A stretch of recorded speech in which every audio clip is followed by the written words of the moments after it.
Here we go, folks. Thank you so much for tuning in. This is the first of our Pick'em series that we do every single year.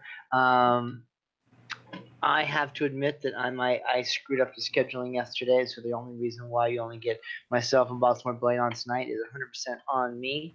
So I gotta take that. I gotta take that on the chin because I can't keep schedule. But with that said, it is week one. There's not a lot of hot takes. There's not a lot going on that we need to really dissect as far as stats and those kind of things. This year we do have all of our picks done from a separate site. I'm actually really happy with the site. It's called pooltracker.com, www.pooltracker.com, and we're going to post our stuff up there so that way there's no problems with someone not recording the right team or the right win or that kind of thing, especially since, as usual, I plan on winning again. Blaine, there you go. So it's myself and Baltimore Blaine, and I apologize to the rest of the crew who aren't in. But this year, on the picks and hopefully rotating throughout the year on the podcast, we're going to have Coach Christopher Taylor, Coach Shane McGowan, Mr. Mark Hirsch, Baltimore Blaine, and myself, as well as, lucky enough, Mr. Luis, who's going to come in when he has a chance. But all of our picks are going to be entered online and posted, and you can find those picks at Nuckpods, KNUCKPODS, on Twitter as well as Facebook. That's at Nuckpods. And I kind of like it because you can't see our picks until the day of. I'm sure there's probably a way to fix that, but we're not the most tech savvy, but we are very competitive. We want this to come off well. So we're really happy about the fact that we have this new app that's pooltracker.com, and we're going to post those up so we can have all the bragging rights. And Mr. Baltimore Blaine, how you doing tonight? And why don't we start off with what you thought about Thursday night's game? Because I am well. Go yeah, ahead. go ahead. No. I'll get to my input on Thursday night's game afterwards. But how you doing tonight, Mr. Baltimore Blaine? I'm fine. I'm well, thank you. Uh, have my I'm sitting at 98 degree temperature right now, but I have my iced coffee, which the ice has melted. Oh my God. Okay, but it's cold, so I'm good. There you go. Drink it fast. It's ready to go. That's the whole point of cool off coffee. I thought Thursday night's game was absolutely garbage, and we talk about this every single year. How you can't hit people in practice, you can't do anything. All the new NFL rules state that none of this stuff is okay, and the players don't want it. But it really reflects in the first couple weeks of the season. Uh, I don't know. Thursday game was just so anticlimactic. Like, I'm so excited that football started, and then it felt worse than the preseason. Well, it did have a climactic ending. There was drama at the end. So you know, in that light, it was that was okay. I mean, it was entertaining at the end, but yeah, you're right. I mean, I'm going to add something to that, and that's the fact that this year, for some reason, I guess everybody got a league-wide memo not to play your starters in the preseason or to limit their snaps because, and I think that's what we saw as a reflection of what you saw on the field. There was Matt Ryan looked awful. Um, Nick Foles looked awful. The referees looked awful. It was just I mean, so much laundry on the field, and a lot of that had to do with false starts, or offsides, And general it things wasn't that and you it see. wasn't laundry and it wasn't laundry that we were worried about in the preseason. It wasn't the laundry about like the lowering the head. It wasn't Right. the laundry about all the new rule changes that we thought were going to ruin the game. Because I have to admit that a lot of those calls were. I mean, maybe they went a little too far and should let them play a bit, but I think it was more sloppy play than it was all the new rules. It was just bad. I mean, I mean, Matt Ryan was missing passes by a wide margin all through the game. I believe that the offensive line for the Falcons got tired. They were getting tired. I mean, I'm not sure these guys are conditioned. You know, I mean, Matt Ryan was getting hit later on in the game. So it was just a horrible game. But it did come to a climactic end. You know, the drama at the end that we like to see in our football games. You know, it comes down to the last second of whether or not you have a chance to tie the game. I'm not sure that if Julio Jones had caught that ball in the end zone, whether he would have gotten his feet down or not. But it was a great defensive play for the defender. I think it was Darby.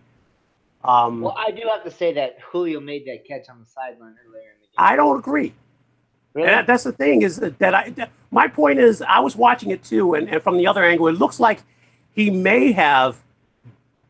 I mean, it's debatable to me whether he actually had the ball completely secured before he hit the line. And the fact is that we got to remember when we're watching these slow motion replays, they're in slow motion. So we're not seeing, the whole, getting the whole, movement as it's really happening, and I have to defend the refs on that for not overturning it. Well, because it was that close, and on the field it was ruled incomplete. And as I was trying to say in the beginning of this, like, I don't think that the refs, I mean, there was a lot of penalties on the field, but I don't think the refs actually, overtook that game or changed the game in a way. I think it was just really sloppily played. And hopefully Sunday's going to be better. I think we can leave it at that. So, but there's one more thing about the refs, though. One other thing I noticed about the rules. I saw a lot of. I'm sure I saw a lot of movement on kickoffs on the line. Lining up before the kickoff. And the rule is that you're supposed to have both feet on the ground when the ball is kicked. And I'm sure that they missed a lot of those. Because I saw movement on that line. I was looking. That's one of the things I was looking for. To see if they were going to call a flag on it. And that particular crew is actually not known. I mean, there are some new pieces to that, but it's also not known as one of the heavier, flag throwing crews. So I think that we should keep an eye on what you're mentioning, Baltimore Blaine, as far as moving forward, because some of those crews, like Hockey Lee's son and some of the other guys, are throwing flags everywhere, at least in the preseason. I think that might be one of those things that we see. So thank you for bringing that up. Let's talk real quickly about some people that have reported and haven't reported.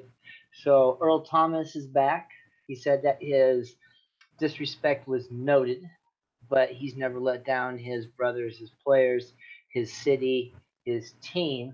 And so he showed up ahead of time when he could have showed up later and still got the game check. Seattle has decided to wipe away all of his fines.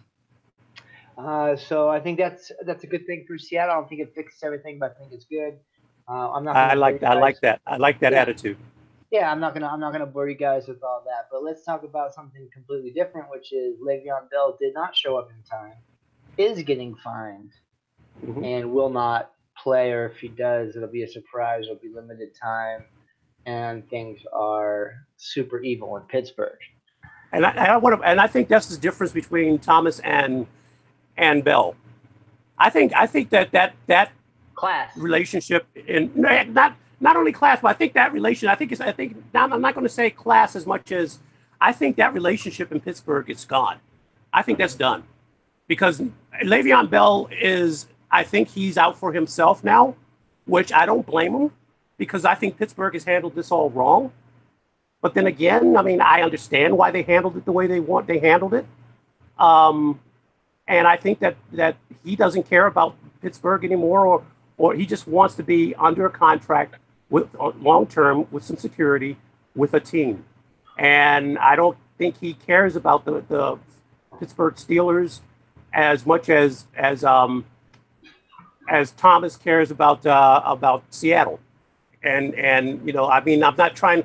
I don't know the guy, so I'm just this is my own opinion. But just from observing how it's being handled, and remember, this has been going on for years now, with these, with Pittsburgh. So I think as far as disrespect is concerned, I think that is really cultivated this fracture in the relationship here with the Steelers and Bell. Yeah, and just to go on, as a Seahawks person, I know Seahawks listen to this show to kind of get some of our opinion on that. I think that there's a relationship fracture with the Seahawks and Earl Thomas as well, and we can visit that a little bit more on later show, especially on the Tuesday show. If you guys don't know, find us on the Tuesday show, Blog Talks, Blog Talk Mancini Sports on Tuesdays. We do the Pigskin preview, as well as if you find this channel here, you can keep listening to what we do here. We're going to talk about that a lot more in depth. But I think what half of what you said is true is the fact that Earl cares about the Seahawks, the fans, and his brothers that he went through the wars with, even if he has a problem with the front office, whereas Bell has shown over and over again, besides, holding out, also having problems, smoking weed, having, just nonsense issues that show that he doesn't really care. And I think that both of those guys are done in their respective cities. So we'll see how that goes. So why don't we jump into it, and why don't we start off with that same game, Mr. Baltimore Blaine? I'll let you start off with Pittsburgh at Cleveland. I'm sorry, if you want to jump in real quick, if you want to add to that, I apologize. Go ahead. No, go ahead. You forgot one. We'll go to Pittsburgh, Cleveland. I'm sorry. I thought you wanted to. I wanted to remind you that about Shaquem Griffin. Oh yeah. Well, let's get to that when we get to Seattle.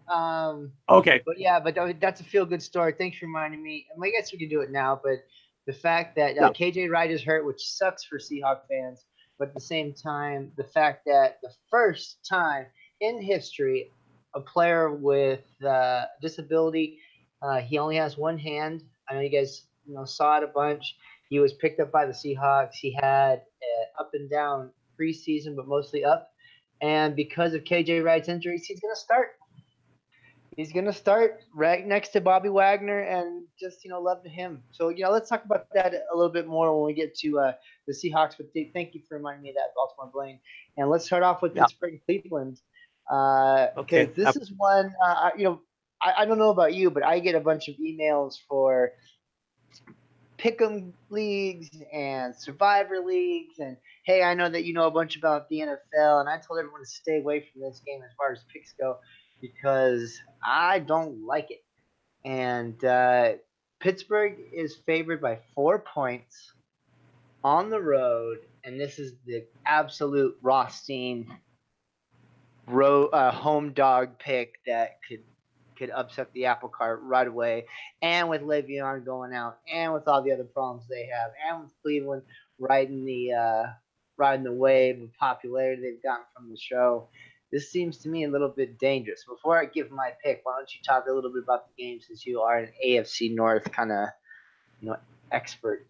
Because this looks dangerous. Well, Steelers play the Browns. It's always dangerous for the Steelers. Steelers always, the Browns always play the Steelers tough. Even through their recent non-winning ways, they have played the Steelers tough. Now, they've come out without the win, but this, for me, looks like it has all the, as you were saying, has all the ingredients of being an upset. Steelers on the road in Cleveland. They're not at full strength. Bell is still holding out. It's just, and I think that with the revamped offense of the Browns, you have Tyrod Taylor now throwing to Jarvis Landry, and I think that Josh Gordon's back. I think the weapons that Cleveland has on offense is going to challenge that weak secondary of the Steelers. And not only that, but you have Carlos Hyde, and who did they draft, the running back, the Browns? Chubb. Yeah. Chubb. And don't forget Johnson, who was their leading receiver last year. Yeah, now as well. Let's not forget that Pittsburgh has had problems in the secondary, and they've also had problems stopping the run. I think that I'm going to say that Pittsburgh is going to. Well, I'm not going to. Well, before I say that, it all comes down to, in my mind, if the Browns coaching staff is on the same page because we have drama there. Those Okay, guys are morons. so worst coaching Your staff pick. in the league with all that talent. It's sad, but I don't think they're long for this world in a Browns uniform. But I guess we can get to that later too. You're talking about the NFL world. Yeah, the NFL. Yeah. I don't wish them to die, but I think that the career might be in a tough spot because of the fact that if you can watch that show, and that show goes out of its way, talking about Hard Knocks, to paint people in a decent light. Like they don't try to go and smear people unless you really just can't get out of your own way. And that coaching staff is horrible. Yeah. Well, I mean, when you have it aired in the public like it's being aired, it's not a good thing. It's not a good fit. So if it really is that dysfunctional, I can see Cleveland blowing this season again. But on paper, it looks like, at least from my view, it looks like this is going to be Cleveland's first win in 2 years. Yeah. So I think the Steelers are going to start off 0-1 here. This is one of my upsets. All right, so cool. So I actually did pick the Browns as well. We have to separate ourselves if we want to win a pick'em league, like we want to do. So you have to take the chalky, obvious picks and then separate yourself in a few places. I took Cleveland. I'm kind of thinking about it now. Maybe I shouldn't have, but it's too late now because we made a deal that once the show starts, that our picks are in. But I think it's fair, and I think that the over is something. Those of you who play fantasy, who play DFS, John Connor is going to be a great play this week. Everyone's going to play John Connor, so it's not going to be like a surprise play. But I think it's going to be a good play, and everything else is kind of wait and see. You talked about Carlos Hyde. I think he's going to be a huge surprise if he can stay healthy throughout the season. So just so you know, my pick is the Cleveland Browns.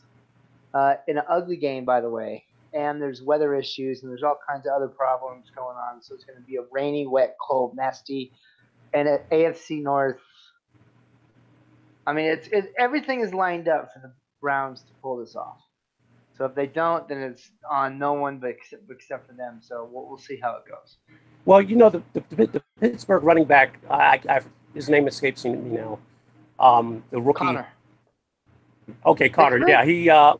Pittsburgh has no rookie. You mean Cleveland? Is he? Chubb? No. I'm sorry. It's his first year, I believe. Is it the first year with Cleveland? I mean, with Pittsburgh? No. He was drafted last year.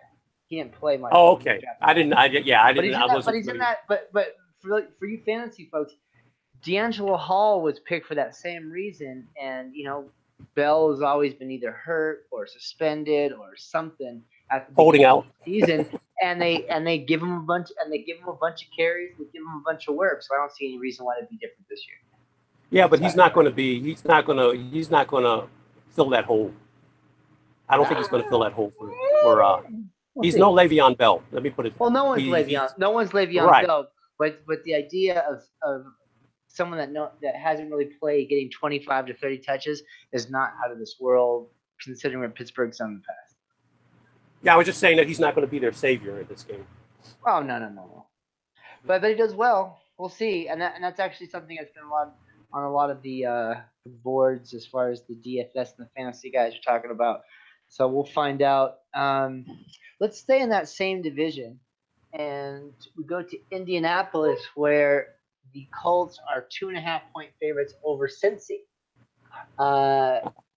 And we always talk about how, my rule of thumb is you get 3 points for being at home. The fact that they're under those 3 points. And I think that there's some great stuff. If you look up Evan Silva, I know you guys all know that I'm a huge fan of Evan Silva. He looks at each player in the Indianapolis secondary, and most of them couldn't make practice squads this year. And as much as I hate to say I like Andy Dalton and the Cincinnati Bengals in any week, I like Andy Dalton and the Cincinnati Bengals this week. I think they just have too many weapons so that people are just so happy that Andrew Luck is back, even though he looked like garbage in the preseason. But I think that just since he's just got to, AJ Green to Andy Dalton is enough to beat this team as they try to figure things out. And they didn't figure out the most important part, was the fact that they can't stop anyone. Over unders at 48 points, which means the high scoring game, excuse me. And I think if the points start to add up, that the team that knows each other and has played together over and over again for the last few years is going to end up winning, even though they're on the road. So I'm going full on Cincinnati. Yeah, I'm looking at the fact that I had a rough time getting the feel for this one, but I have to believe that that Cincinnati team, as unpredictable as they may be for me, is still stronger than a team that's rebuilding under a new coach right now, even on the road. I think the Red Rifle, who's in contrast to Andrew Luck, has had a good preseason. And I expect that they are not going to get off to the flat start that they got off to last year. And I think that Andy Dalton and AJ Green connection, along with Mixon, John Ross, Eifert, John Ross. Yeah, there's just too many. There's too many weapons. They might get hurt throughout the year, but I think that this Indy team that still hasn't figured out to play together is screwed. Yeah, I think this. I'm picking Cincinnati to win this one on the road as well. All right, so I figured we're gonna agree on those first two, even though I know Cleveland. I bet that maybe you and I will be the only ones out of our group that pick Cleveland over Pittsburgh this week, but we'll see. So let's go to another really easy one. The lowest over under, the lowest points scored predicted by Vegas, and the biggest, one of the bigger spreads, not the biggest spread, but one of the bigger spreads will be you guys going against Peterman and the Buffalo Bills in Baltimore. And the last time that Nathan Peterman took the field, he threw, 3 or 4 picks in the first half, a couple of them pick sixes. In DFS on DraftKings and FanDuel and all those places, everyone's trying to figure out how much Baltimore defense is too much. It's the most expensive and the most popular play. We talk about preseason. Now, a lot of people say that preseason doesn't matter. I think it does in some places, and I think the fact that Baltimore held a bunch of people scoreless and touchdownless in many games, that's one of those little ticks you see in preseason that really matters. I think this game is going to be very boring, very ugly, and very one-sided. And I think that I have a small hunch that you're going to agree that Baltimore's going to kill these games. Yeah, a little bit. A little big bit. I don't see the Bills being able to go into Baltimore opening week and take this game from them. I don't see how, and along with what you said, I don't see how the Bills are going to even put up enough points to make this a game. Now, keep in mind that I'm keeping in mind also that the Ravens are one of these teams that didn't play their starters a lot in the preseason. But I don't think that matters, because I don't think it matters either. It's not going to matter because of the fact that Buffalo can't score against Baltimore's defense. It was the strongest by far, the most. The defense that I saw that played their fundamentals, played their gaps. I mean, played everything correctly throughout the preseason at first, second, third, fourth strings, and you're going against a team that is a complete loss for the year and has an identity crisis. There's just no way in my mind. Well, let me put it to you this way. I can see the Bills maybe scoring 10 points at the most in this game. I can see Baltimore's defense scoring that much or more against Buffalo. So and with Alex Collins and just a short dink and dunk pass game and a running game, I think that they're going to own the time of possession enough and give their defense a chance that it's just going to be one of those games where all you do is you click on it and you see Baltimore running the ball and Buffalo on the sideline, looking upset. I don't see This could be anything. this could be your first sighting of Lamar Jackson on the field in mop-up duty. Oof. Although Baltimore Homer's talking. I'm not going to go that far, but although RG3 is the backup officially, so it'd probably be RG3. But yeah. but don't forget they are talking about using Lamar Jackson as in certain packages anyway. Yeah, there's a lot of jokes around the internet about Lamar Jackson runs in for the touchdown being available. So let's take a quick jump from that game to a game where this is one of those things where we always talk about on the Pick'em show. Those of you who use us for, I don't get as much into the fantasy stuff as I would like to on this show, but we do talk about betting and those kind of things. A lot of betting lines aren't that surprising, but some are. And here's a game that really surprises me. Jacksonville, who a lot of people think are a great team who could go back to who could go to the Super Bowl, who go back to the deep into the playoffs, playing at the New York Giants, and the odds are only 3 points, and the over/under is 42.5. That shows that to me. That shows that.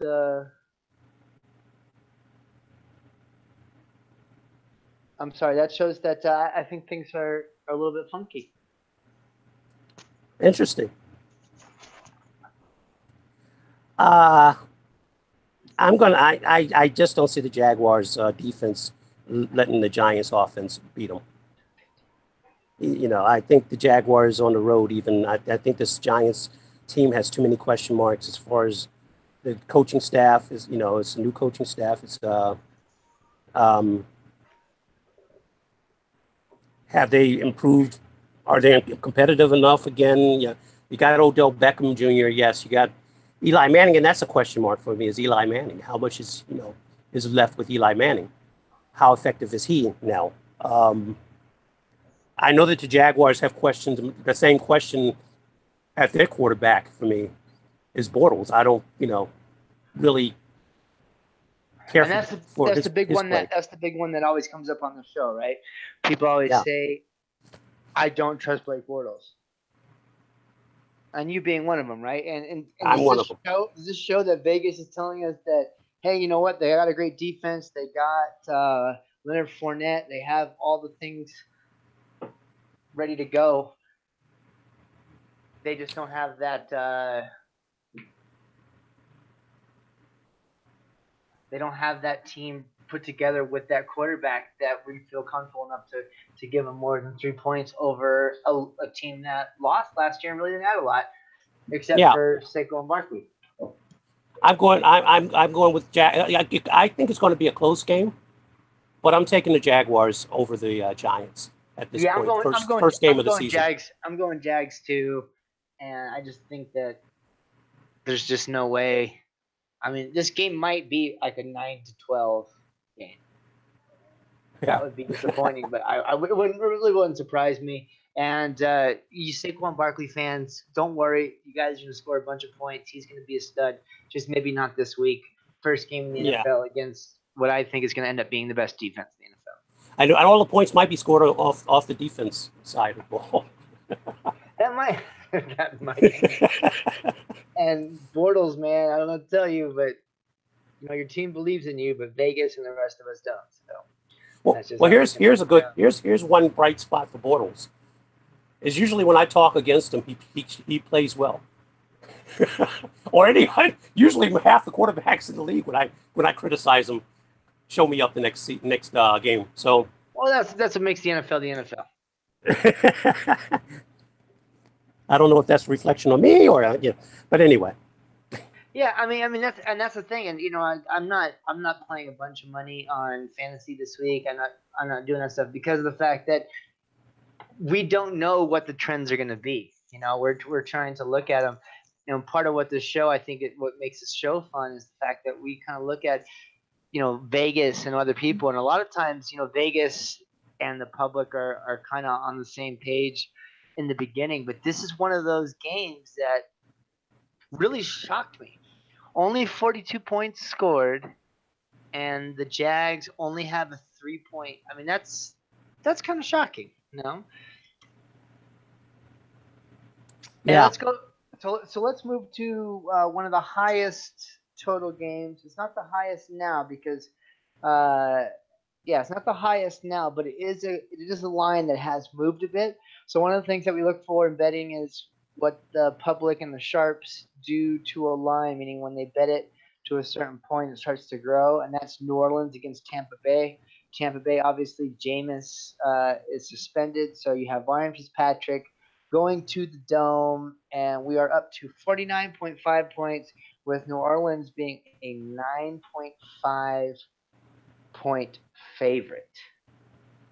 Ooh. And yeah, That's all. and they're out of, and they don't have Ingram. They cut a bunch of their running backs. They got Gillislee, but so it's basically Gillislee who just got there and Kamara in the backfield. But New Orleans, who surprised the world with a great pass defense last year, has made it better this year with more pieces.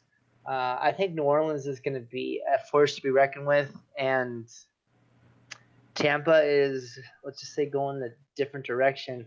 I think that these odds are too low. I think Tampa beats them by more than 9.5. So I'm going Tampa. Excuse me. I think New Orleans beats them by more than 9.5. I think that you're going to agree with me that New Orleans is going to win. I almost choked on my coffee when you said that. Yeah, I didn't mean Tampa. No. I think Tampa's in for. Tampa was so built up last year and came so short of expectations, and now everything has gotten even worse. I think that's one of those teams that is going to have to just blow it up and rebuild it, and it's going to start this week with New Orleans beating them by a ton of points. Yeah, you said it in the beginning. You don't have Bucks don't have their quarterback. Okay, you got a Saints team that's too strong and balanced to let a dysfunctional Bucks team ruin their home opener. And I think that it's going to be a blowout. I think that, of course, now that I said that, it's going to be a close game down to the wire. But this should be probably safe on this particular game. Well, even if Winston was in there, I mean, there are big question marks about his leadership, and I think you're right. They need to blow this team up and start over again. I don't think they're going anywhere anytime soon. Yeah. So let's go to another game where these are more of the lines that I'm used to seeing. 6.5 points with 46 over under, which means it's almost anyone's game, but the home team's favored. That's San Francisco going to Minnesota. Now, I have been a big advocate, and I've thrown a bunch of numbers at you guys. I'm going to continue to do it throughout the entire season. Garoppolo did win his last 6 games, or the Niners' last 6 games. He did start, and he did turn that team around. But if you look at individual stats, he's at almost like a 45% picked touchdown rate. He wasn't that great. I think it was more the coaches and him, them throwing those short passes. I think that the rest of the NFL has had time, and he's got to go play in Minnesota. I don't think there's any way Minnesota's a 6.5 point favorite with a 46 point over under. I actually think this game is going to be on the under. I think people are missing how good how good of a defense John Lynch has put together. I think that this is one of those games that I would hit the under on. At the same time, I think Minnesota comes out as a victor on this one. I think Garoppolo. Oh, I'm sorry. I'm trying not to talk over you, but we have that delay going on. No, you're good. Minnesota wins. Okay. I think Garoppolo is not going to lose another game in his any game in his career. So I'm going to say that he's going to stub his toe in the locker room and be scratched at the last minute because the 49ers are going to lose this game. The Vikings. I'm not sure where you're going with that, but I'm guessing you're trying to cleverly say Minnesota wins. Yeah. Minnesota wins. It was very sloppily delivered. Yes, that's why I'm not a stand-up. Okay.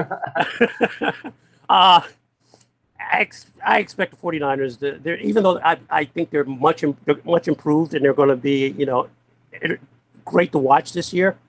Um, I don't think they're enough to beat the Vikings on their, first game of the season at home in opening week.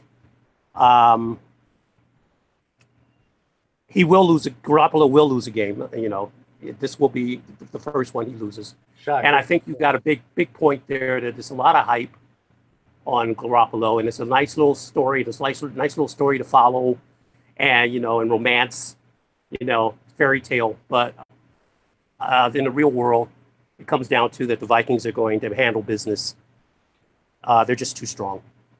Even though I think it's the defense that handles business and the offense struggles. So I want to make sure that I put that up. Yeah, I was going to say, even though I'm not a big Kirk Cousins fan, and I think that the Vikings are going to take a step back from last year. They'll still be strong. They're still going to be a contender, but I don't believe that Kirk Cousins is going to be a better quarterback for this team than what's his name was last. I'm having name issues now. Case Keenum. Case Keenum. Yeah. It's just it's just something to watch. That's all. Okay. You got a new quarterback going into a new system, and trying to reestablish or trying to establish relationships with the receivers, and he hasn't looked good with with only one receiver so far. He's looked good. So my computer here is frozen.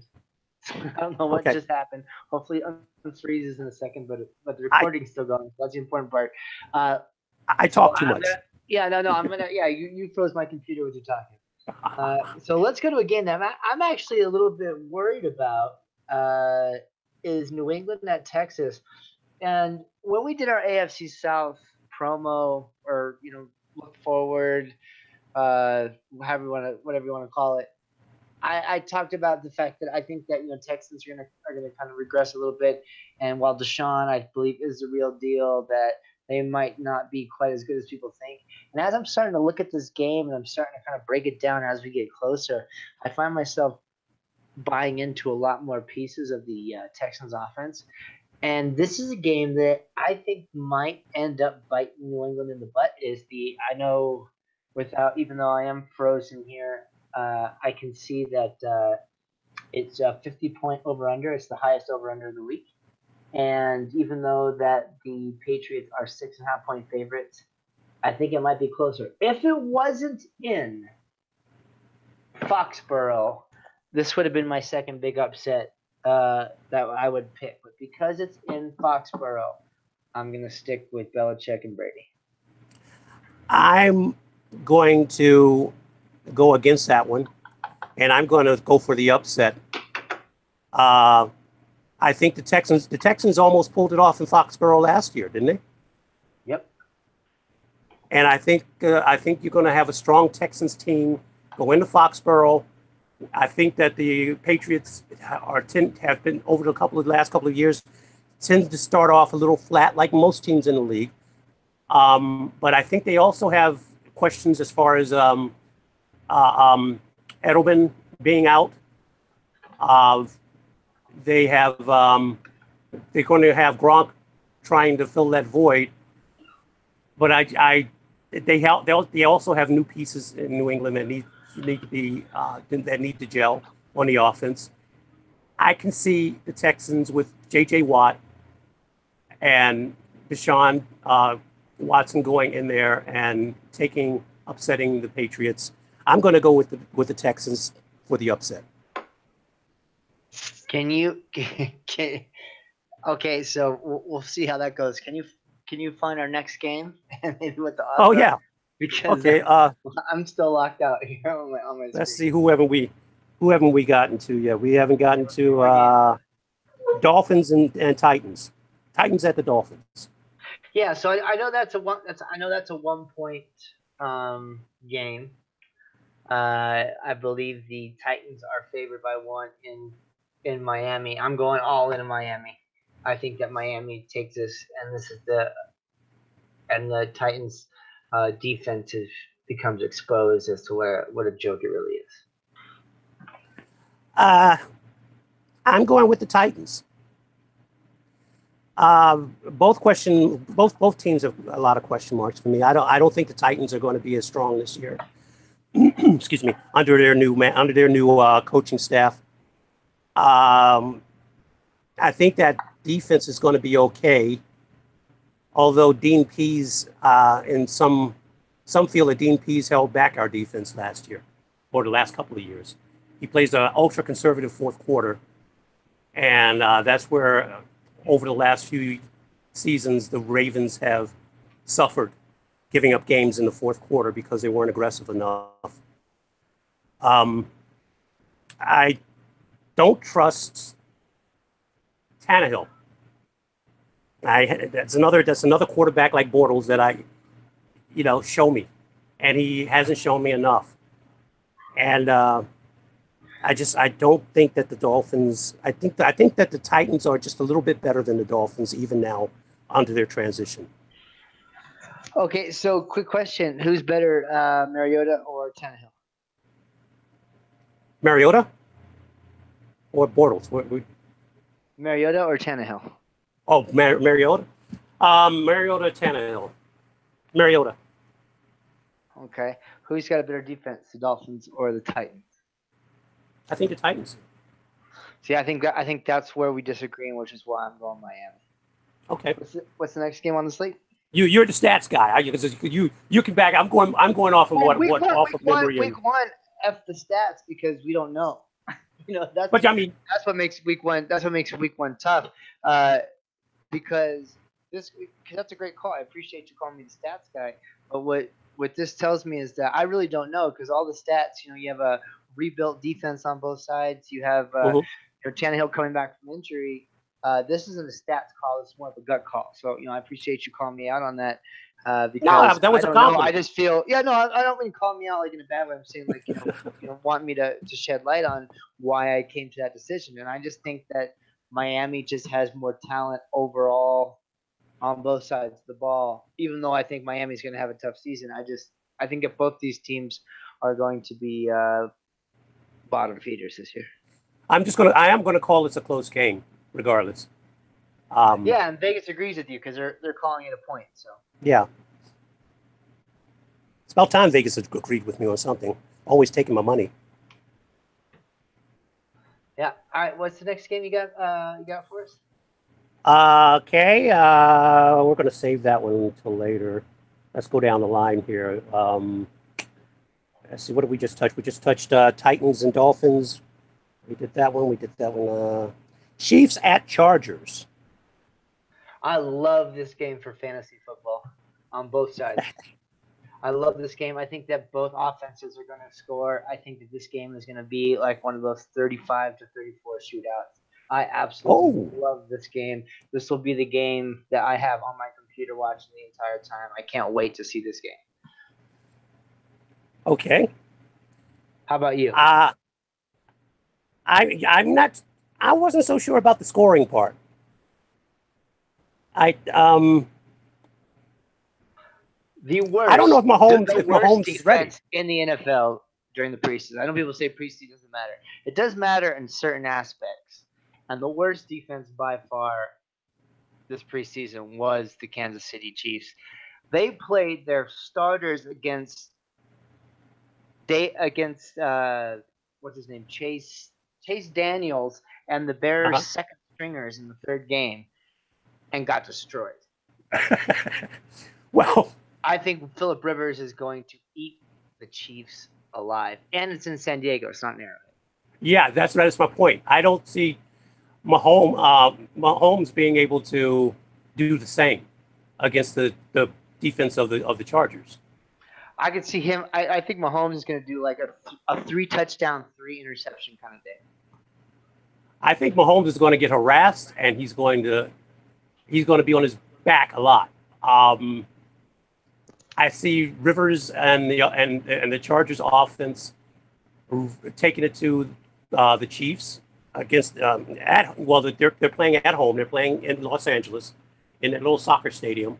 Step up. And can I do that? Are they a sponsor? They're not a sponsor yet. Strike that. Let them pay for that. I wish.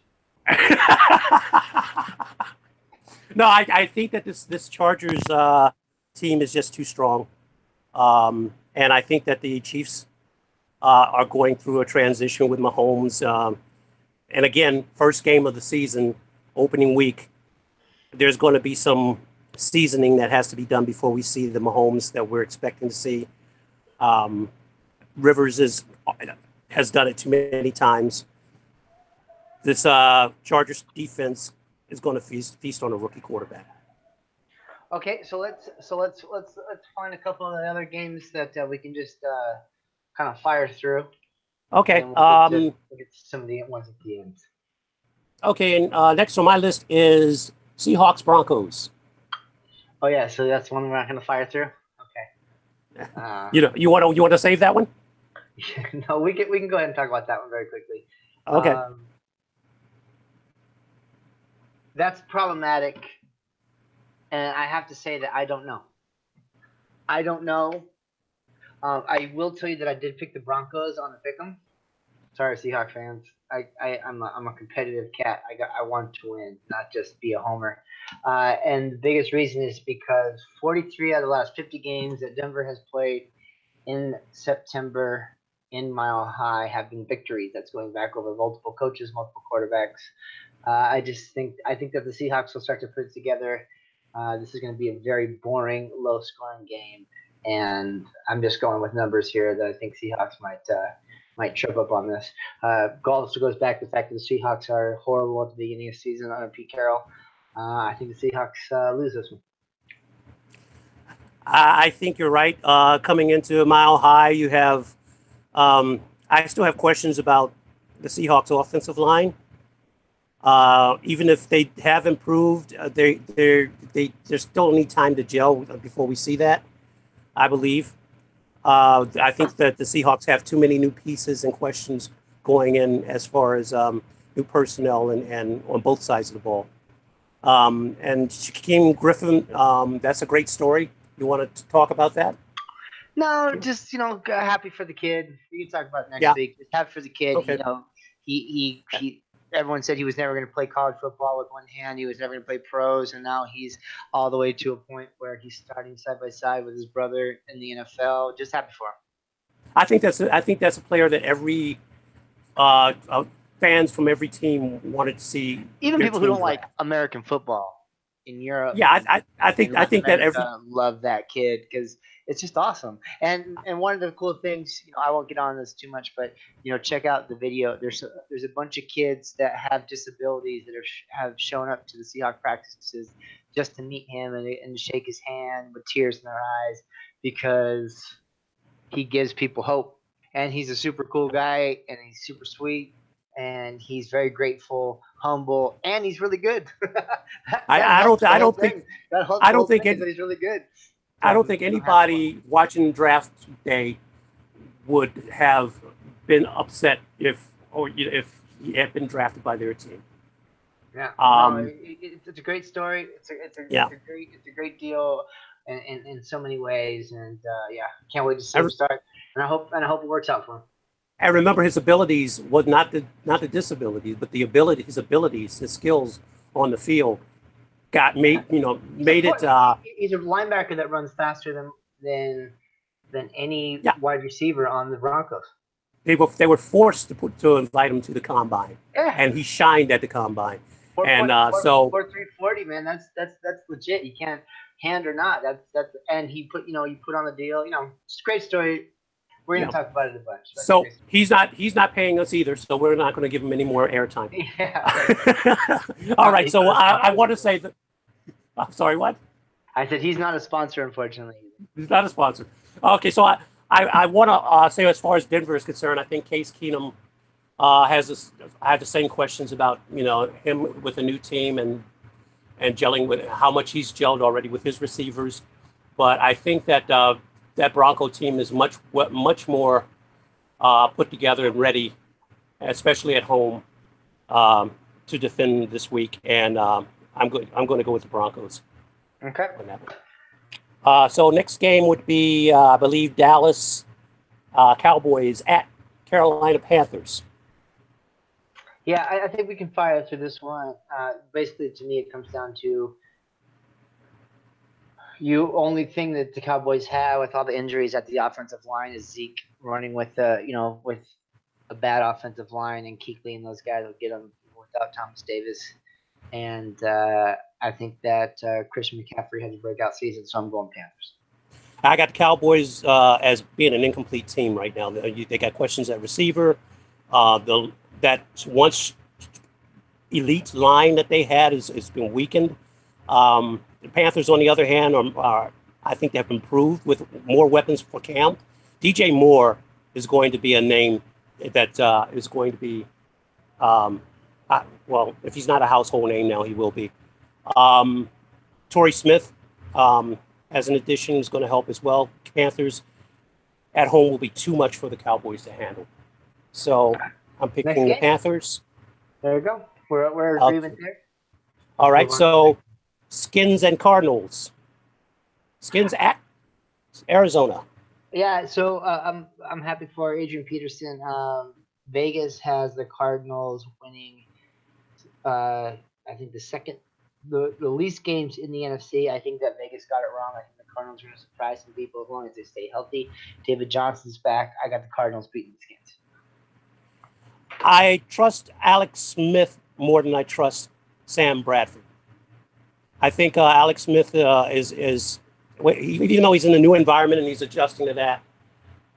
Sam Bradford is I think he's too gun shy now. He's been hit too many times. You see him taking dives before when anybody gets close to him.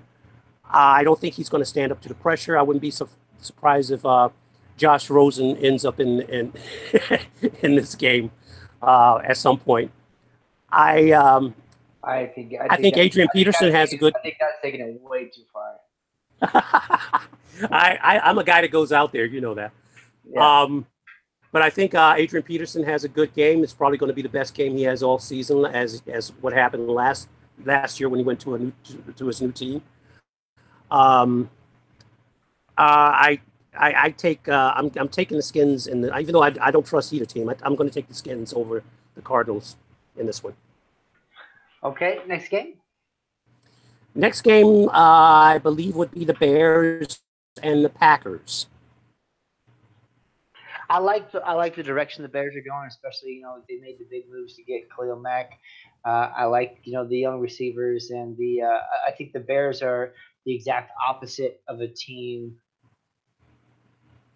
Some of the other teams in the league that are on the way down. I think they're doing the right things, but I think the Packers are just too much too soon. I think that the Packers are just going to overwhelm them, and it might be a little lower scoring than it should be because of the fact that it is a division game and a rivalry game. But I think that Rodgers and those guys are going to mop them up pretty easily. Yeah, I think the Bears are going to be improved, but the problem is that they're improving on their strength on defense. I don't see much improvement on the offense, and I don't trust Trubisky. He hasn't shown me anything yet. So why do I think he's going to be a savior and be able to stand in toe-to-toe with Aaron Rodgers? The Packers are a Super Bowl contender. The Bears aren't. The bottom line. Too much Packer team for this Bears team. The Packers are on that top 5 tier as long as Rodgers is healthy. Exactly. So, but I'm picking the Packers in this one because the Bears are just not because Rodgers is playing this game, and I just I don't think the Bears are on that level yet. Next game, Jets Lions. Jets are visiting Detroit. Who cares? No, I'm just kidding. Once again, I think the Jets are going to surprise people with the quality they're going to be able to put out there, but it's just not going to be enough. They're going to have a lot of games. I think that they lose closely and they get like a good old pat on the back and the attaboy. Wow, you really showed us something about your heart. But at the end of the day, just like this next Sunday, it's going to have a lot of Sundays where the score is going to be favoring the other team. I think that the Lions beat them pretty decently. It might be a little closer than people think, but I think that the Lions beat them.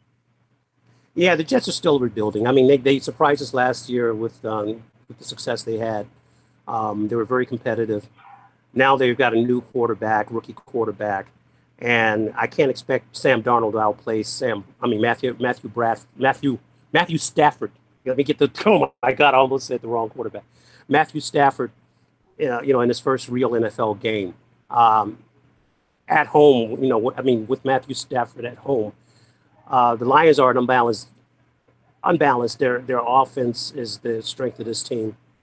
Um, they're and like I said, the Jets are just rebuilding. It, it comes down to the quarterbacks for me in this game. It's going to be the Lions. Lions are going to win this. Okay. All right, and I believe we're down to our last game, and that would be the Rams. Rams visiting the Raiders. Speaking of Vegas, I think they're going to Vegas. I think that everyone knows that I think that the Raiders are a sham and that the worst paycheck written by a sports team in any sport around the world over the last few years is paying Gruden $100 million. Especially when you can't pay your best linebacker and the players are sitting there saying, well, we couldn't play Khalil Mack, and now, but my coach is making $100 million a year, or over a few year contract. I mean, it's got all the writing on the wall of a disaster. And while I do think the Rams regress a bit and aren't going to be as good as people think they are, because everyone's already given them the NFC Championship, wrapped in a bow, I think that they're going to have a lot more problems than that. I don't think it's going to be this week, and I think the Raiders are going to start on their downward turn, and the Rams should beat them pretty soundly. I think Gurley has a huge day. Yeah, I think the Rams. I'm picking the Rams in this one. The Rams are going to be competing with the Packers and the Saints to represent the NFC in the Super Bowl. The Raiders are competing with themselves. They're still going through personnel changes. Running backs are banged up. Receiving core is weaker than anticipated. The defense is still not up to par. The new head coach and the coaching staff, in their first real game, I mean, they looked great. Gruden coming back out of the booth, and I'll still say, besides that Super Bowl win, Gruden's track record is not that great. It's one of those legend things. It's like Joe Namath. Okay, he had one good game. That excelled you over the top and made you a legend. I'm not sure if he's going to. If his communication is there with the new players. I don't know if he really understands these new players. That only time will tell that. But I think that bottom line, Rams is just too strong for the Raiders, and I'm picking the Rams. All right, I think that kind of covers it. We're gonna have our bigger shows on Fridays normally, pick'em shows. We also have our Tuesday show as always. You can find us. We're going to post all of our picks, so you can see that Blaine and I are on the same page except for a couple of them. We're going big this year, obviously, because Blaine and I are both going for some big upsets. And we're going to try and bring you coverage like this every single week. And find us at Nuckpods, KNUCKPODS, on both Facebook and Twitter, and knuckleheadpods@gmail.com if you want to send us an email. And we will talk to you guys on Tuesday. Bye.